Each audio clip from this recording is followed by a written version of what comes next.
Muito bom dia! Hoje é dia 1º de junho de 2022 e estamos numa quarta-feira. O tempo está voando e daqui a pouco já poderemos dizer que lemos e ouvimos a Bíblia inteira em um ano. Aleluia! Hoje nós vamos começar com o Salmo 119 a partir do 153 e vamos concluir esse salmo hoje. Fala assim: Vê minha aflição e liberta-me, pois não me esqueci de tua lei. Advoga minha causa e defende-me, vivifica-me segundo a tua promessa. A salvação está longe dos ímpios, porque eles não buscam os teus decretos. Senhor, copiosa é a tua compaixão. Vivifica-me segundo as tuas decisões. Numerosos são meus perseguidores e adversários, mas não me afastei de tuas prescrições. Vi traidores da fé e senti desgosto, porque não guardavam a tua promessa. Vê quanto amo os teus preceitos. Vivifica-me, Senhor, segundo o teu amor. O princípio de tua palavra é a verdade, e todas as tuas justas decisões são para sempre. Príncipes perseguiram-me sem motivo, mas é da tua palavra que o meu coração sente reverente temor. Encontrei alegria em tua promessa, como quem encontra grande tesouro. Detesto e abomino a falsidade, mas amo profundamente a tua lei. Louvo-te 7 vezes ao dia por tuas justas ordenanças. Grande paz têm os que amam a tua lei. Para eles não há tropeço. Espero de ti, Senhor, a salvação e pratico os teus mandamentos. A minha alma tem observado as tuas orientações e amo-as ardentemente. Obedeço a todos os teus preceitos e testemunhos, pois conheces todos os meus pensamentos. Que meu clamor chegue à tua presença, Senhor. Concede-me entendimento de acordo com a tua palavra. Que minha súplica chegue à tua presença. Livra-me segundo a tua promessa. Que meus lábios proclamem teu louvor, pois me ensinas teus decretos. Cante minha língua tua promessa, pois todos os teus mandamentos são justos. Venha a tua mão em meu socorro, pois escolhi teus preceitos. Anseio por tua salvação, Senhor, e tua lei é meu maior prazer. Viva minha alma para te louvar, e tuas ordenanças me sustentem. Eu, como ovelha desgarrada, me desviei e me perdi. Venha em busca de teu servo, pois jamais me esqueci dos teus mandamentos. Aleluia! Até quando nos desgarramos, nós invocamos o nome do Senhor e Ele vem para nos buscar. Vamos para Provérbios, estamos em Provérbios 16 e hoje leremos os versos 14 e 15. A ira do rei é prenúncio de morte, mas o homem sábio consegue acalmar o rei. A alegria no rosto do rei é sinal de vida.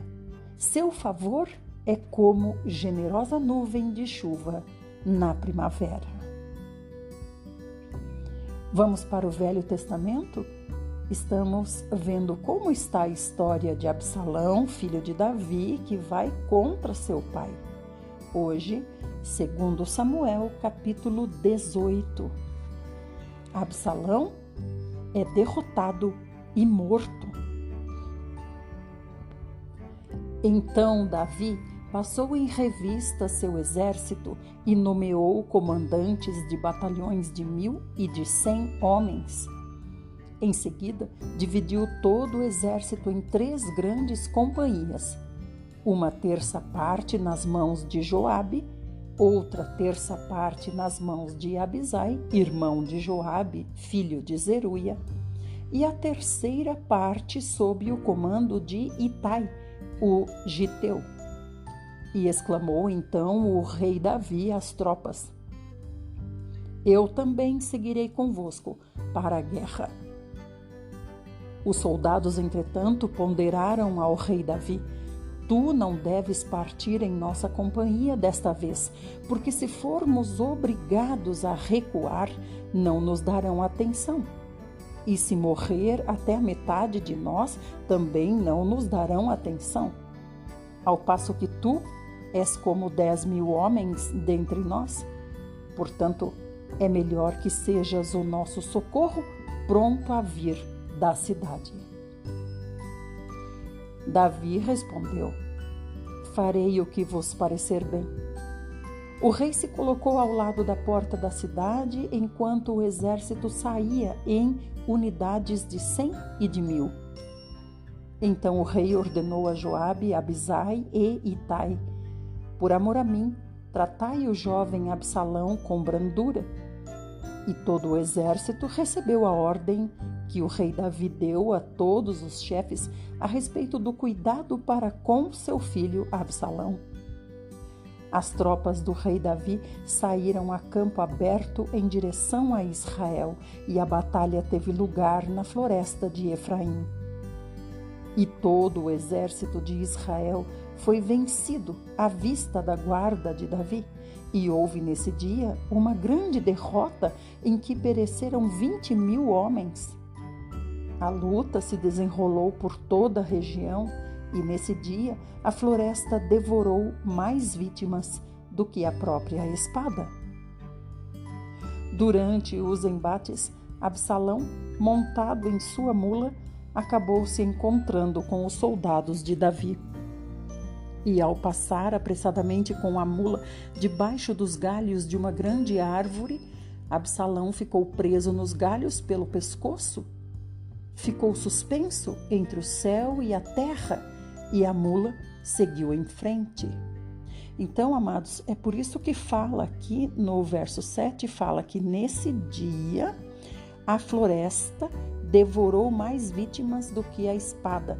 Então quer dizer que eles iam morrendo por causa das dificuldades da batalha na floresta. Então eles iam morrendo, como Absalão, como teve esse infortúnio aqui de ficar preso numa árvore. Então eles provavelmente se machucavam, caíam, rolavam e eram mortos pela própria dificuldade de se passar pela floresta.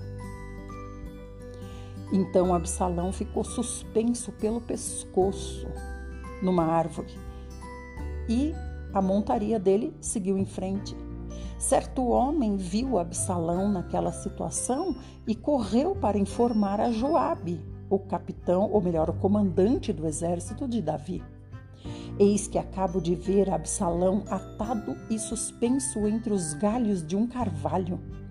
Lembrando também, irmãos, que Absalão tinha tanto cabelo que dava 1,5 kg ou 2 quilos, se não me engano, no fim do ano, quando ele cortava o cabelo uma vez por ano.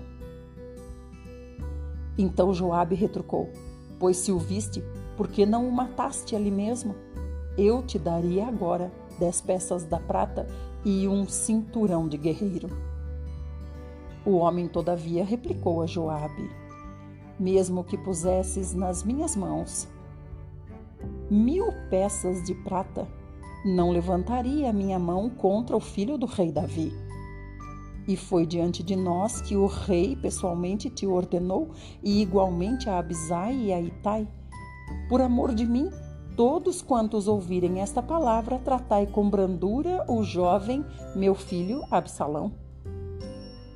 No entanto, se eu tivesse atentado traiçoeiramente contra a vida de Absalão, o rei Davi certamente ficaria sabendo, pois não se consegue esconder nada do rei Davi, e tu mesmo te voltarias contra mim. Diante disso, Joabe exclamou: não quero ficar perdendo tempo contigo. E imediatamente apanhou 3 lanças e as enterrou no peito de Absalão, enquanto Absalão ainda estava vivo, preso e suspenso entre os galhos do carvalho. Logo em seguida chegaram 10 jovens soldados, escudeiros do comandante Joabe, cercaram Absalão e acabaram de matá-lo. Prontamente Joabe mandou soar o chofar, a trombeta, e as tropas pararam de atacar Israel, porquanto Joabe dera o sinal para que o exército se contivesse. Então, com esse tocar, com esse toque da trombeta, todo o exército de Davi entendeu que a batalha tinha se encerrado ali.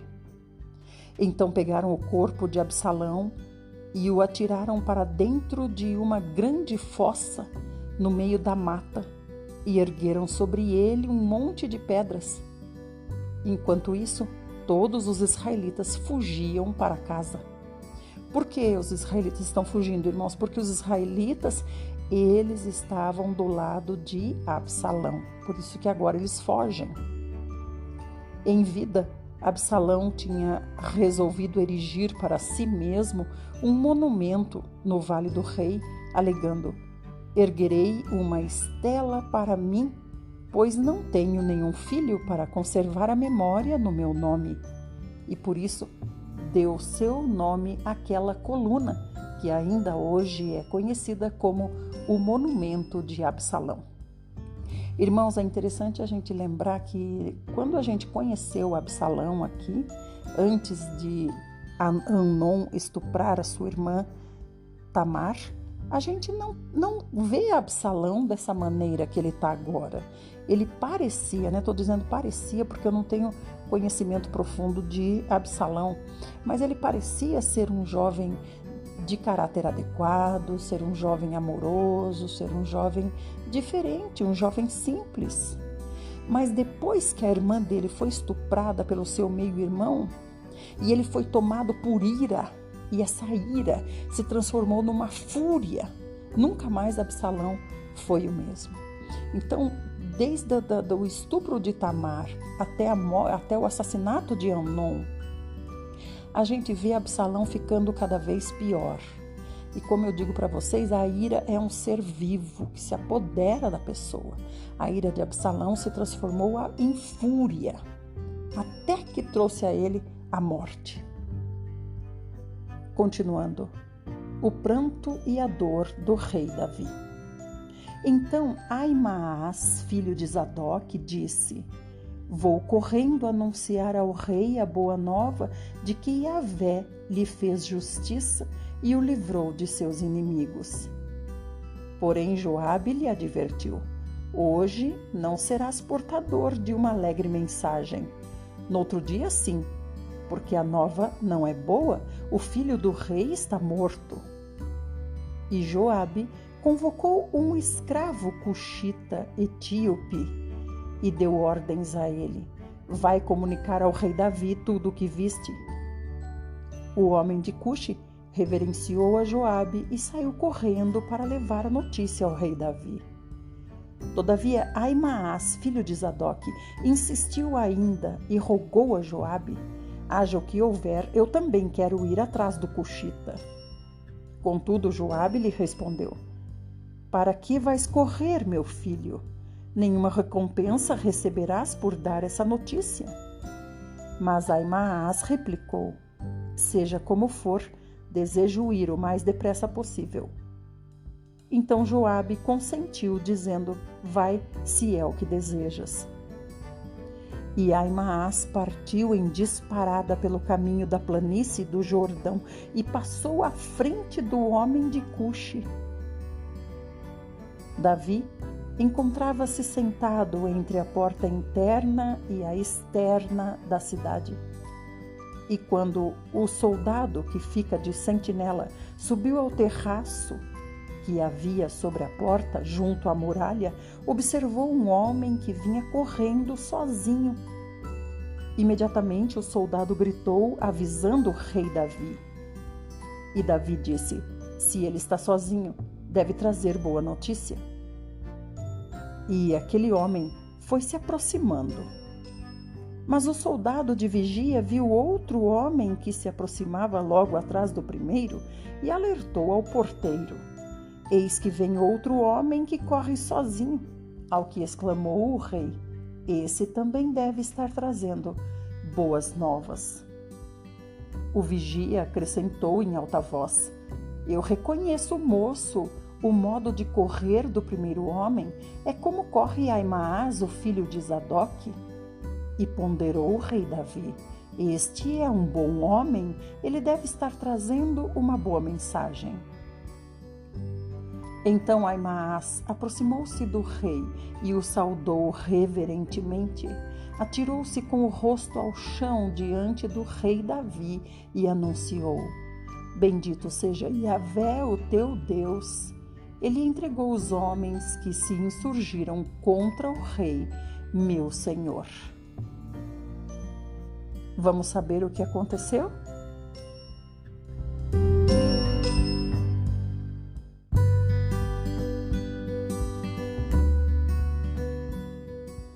Prontamente, o rei Davi questionou: o jovem Absalão, meu filho, está bem?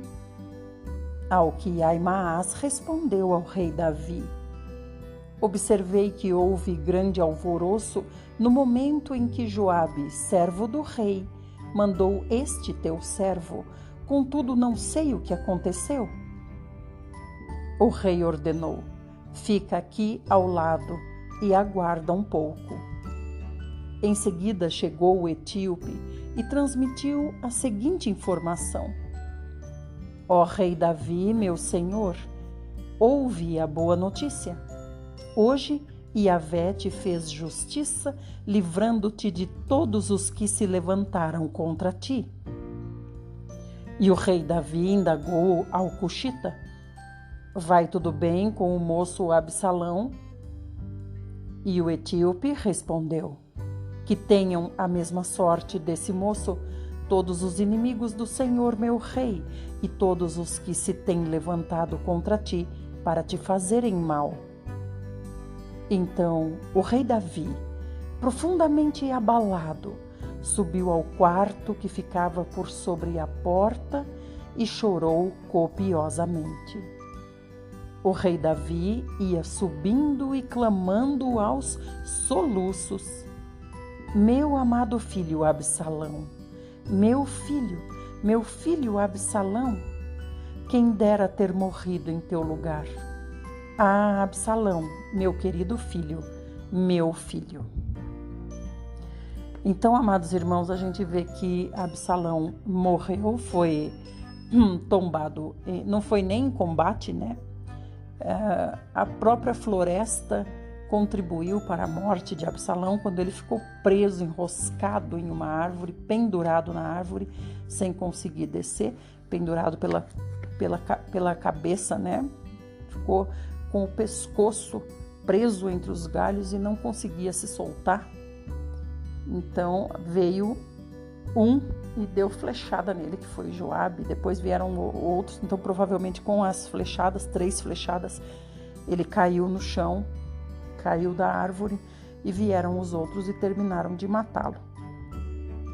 Agora, interessante observar que o rei Davi não dava tamanha importância a Absalão quando Absalão ficou 2 anos afastado, escondido em outro reino, né? Com outro rei dando guarida a ele, porque justamente ele tinha medo do seu pai Davi tirar a vida dele ou castigá-lo de uma forma muito severa, porque ele tinha matado o seu irmão Amnon. Aí agora, quando Absalão morre, Davi lamenta profundamente. Então a gente vê que realmente, como pai, Davi falhou e não foi pouco. Falhou na educação de Amnon, falhou com Tamar, falhou com Absalão. Então a gente vê que a exemplo do profeta Eli, a gente vê que a educação dos filhos é extremamente importante. Olha quantos problemas poderiam ter sido evitados se Davi ponderasse melhor suas atitudes em relação aos seus filhos. Vamos agora então para o Novo Testamento. Hoje nós vamos ler João 20. Jesus não está no sepulcro. Ou melhor, vamos terminar um trechinho que está em João 19, a partir do 38, Jesus é sepultado. Algum tempo mais tarde, José de Arimateia, que era um discípulo de Jesus, ainda que secretamente, por causa do medo que tinha dos judeus, rogou a Pilatos que lhe permitisse tirar o corpo de Jesus. E Pilatos concedeu a José de Arimateia permissão para pegar o corpo de Jesus. Então José de Arimateia veio e retirou o corpo de Jesus da cruz. Por que ele tinha medo, irmãos? Ele tinha medo de sofrer represália dos judeus, porque ele fazia parte do Sinédrio. Ele era uma pessoa importante na religião. Então, se ele não fosse um discípulo secreto de Cristo, se fosse público isso, com certeza ele seria expulso da sinagoga. E podia ser até, quem sabe, poderia ter até recebido sentença de morte por apedrejamento, por estar crendo em um falso Messias, segundo os religiosos. Nicodemos, aquele que havia dialogado com Jesus durante a noite, veio também trazendo cerca de 100 libras de uma mistura de mirra e aloés. Então Nicodemos, amigo de José de Arimateia, também a mesma coisa. Era outro discípulo oculto do Senhor Jesus, porque tinha medo dos líderes religiosos. Assim, eles pegaram o corpo de Jesus e o envolveram em faixas de linho, juntando as especiarias, conforme a tradição judaica de sepultamento. No lugar onde Jesus fora crucificado, havia um jardim, e no jardim um sepulcro novo, onde ninguém jamais havia sido colocado. E assim sepultaram Jesus ali, por ser o dia da preparação dos judeus e considerando que o sepulcro ficava próximo. Agora sim, capítulo 20. Ao amanhecer, o primeiro dia da semana, estando ainda meio escuro, Maria Madalena foi ao sepulcro e viu que a pedra que fechava a entrada havia sido removida. Então ela saiu correndo em busca de Simão Pedro e do outro discípulo a quem Jesus amava e disse para eles: Eles tiraram o Senhor do sepulcro e não sabemos onde o colocaram. Imediatamente Pedro saiu em direção ao sepulcro, acompanhado pelo outro discípulo. Quem é esse outro discípulo, irmãos? É o próprio João que está escrevendo para nós. Ambos corriam juntos, entretanto, o outro discípulo correu mais do que Pedro e chegou primeiro ao sepulcro. E inclinando-se viu as faixas de linho ali, mas não entrou. Em seguida chegou Simão Pedro, que vinha logo atrás dele. Pedro entrou no sepulcro e também viu as faixas de linho, bem como o lenço que estivera em volta da cabeça de Jesus e que não estava com as faixas de linho, mas dobrado à parte. Então o outro discípulo, que chegara primeiro ao sepulcro, também entrou. Este viu e creu. Contudo, eles ainda não haviam entendido que, de acordo com a Escritura, era necessário que Jesus ressuscitasse dos mortos. E assim foram os discípulos outra vez para suas casas. Amados irmãos, olha só, o Senhor passou com eles tanto tempo, explicando todas as coisas. E olha o que o próprio João escreve aqui, que eles não tinham entendido ainda que Jesus ia ressuscitar. Não é interessante? Mesmo tendo as profecias nas Escrituras. E mesmo o Senhor Jesus falando, eu vou, mas no terceiro dia eu volto. Por outro lado, Maria continuava do lado de fora do sepulcro chorando. Enquanto chorava, inclinou-se para olhar dentro do sepulcro e viu 2 anjos vestidos de branco sentados onde estivera o corpo de Jesus, um à cabeça e outro aos pés. Então os anjos perguntaram: mulher, por que choras? E ela respondeu: porque levaram o meu Senhor e não sei onde o colocaram. Assim que disse isso, olhou para trás e viu Jesus em pé, mas não reconheceu que era ele. E Jesus perguntou para ela: mulher, por que estás chorando? E quem procuras? Maria, imaginando que fosse o jardineiro, rogou: se tu o tiraste daqui, dize-me onde o colocaste e eu o levarei. Então Jesus a chamou: Maria. Ela, voltando-se, exclamou também em aramaico: Rabone, que quer dizer mestre. Então recomendou Jesus a ela: não me segures, pois ainda não voltei para o Pai. Mas vai e, ao encontrar meus irmãos, dize para eles assim: estou ascendendo ao meu Pai e vosso Pai, para meu Deus e vosso Deus. E assim foi Maria Madalena e anunciou aos discípulos: eu vi o Senhor, e contou para eles tudo o que o Senhor dissera para ela. Então isso aconteceu, 2 coisas que me chamam a atenção aqui, irmãos. Isso aconteceu de maneira simultânea, né? Pedro e João entraram no sepulcro. Primeiro Pedro entrou e viu o lenço dobrado, viu as faixas de linho e saiu, né? João também entrou e também viu e saiu. Então, Pedro e João estavam lá fora do sepulcro. Maria Madalena entrou no sepulcro. Quando ela entra no sepulcro, ela vê 2 anjos. Não é interessante? Então, ela viu no sepulcro 2 anjos, enquanto Pedro e João estavam lá fora. E aí ela fala para eles falam para ela, né? Os anjos falam: mulher, por que choras?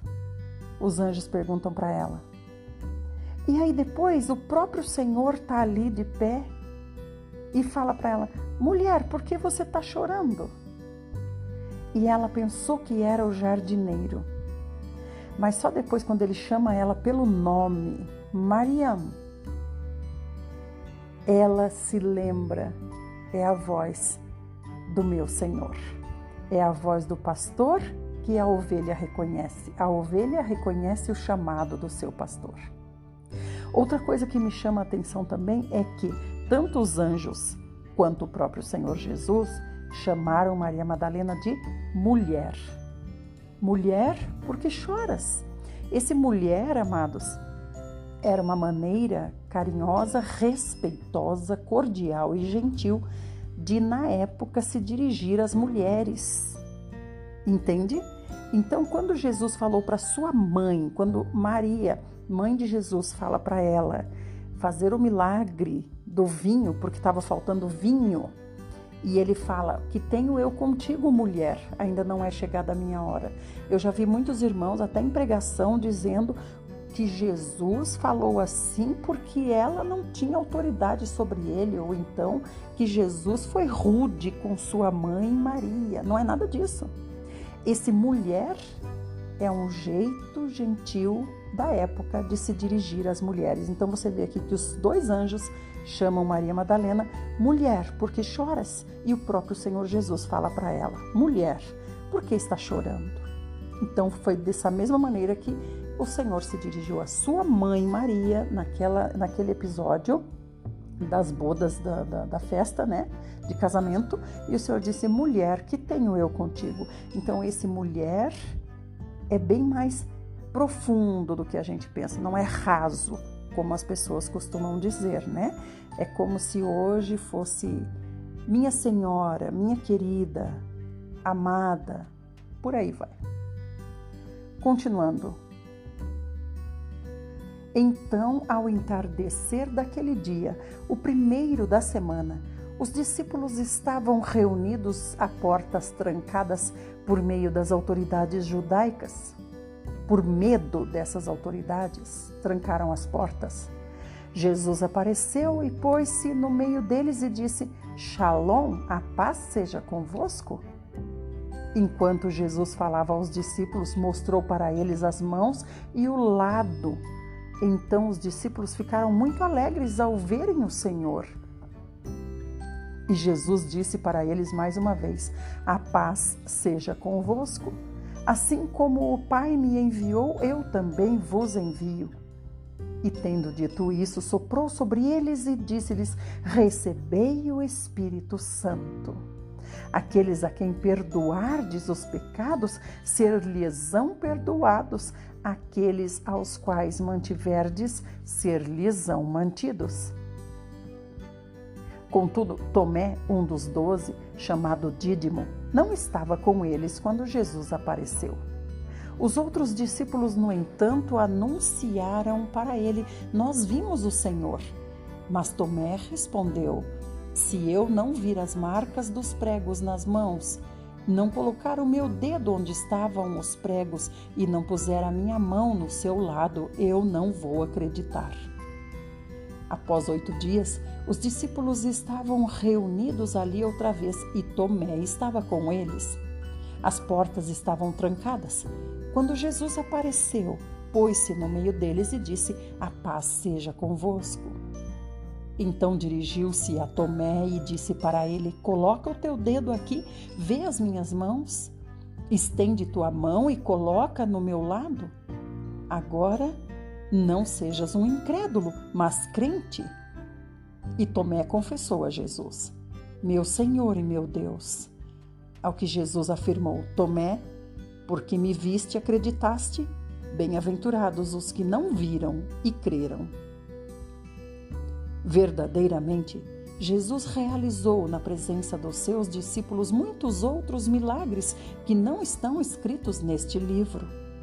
Estes, entretanto, foram escritos para que possais acreditar que Jesus é o Cristo, o Filho de Deus, e para que, crendo, tenhais vida em seu nome. Que nome? O nome do Senhor Jesus. Mais uma vez, nós terminamos a leitura de hoje reforçando. Você pode dizer 1000 vezes por dia que você ama a Deus e que você é de Deus, mas se você não confessar, se da sua boca não sai o nome do Senhor Jesus, você não tem a vida. Fiquem todos bem e amanhã a gente continua, se o nosso maravilhoso Senhor Jesus assim o fizer.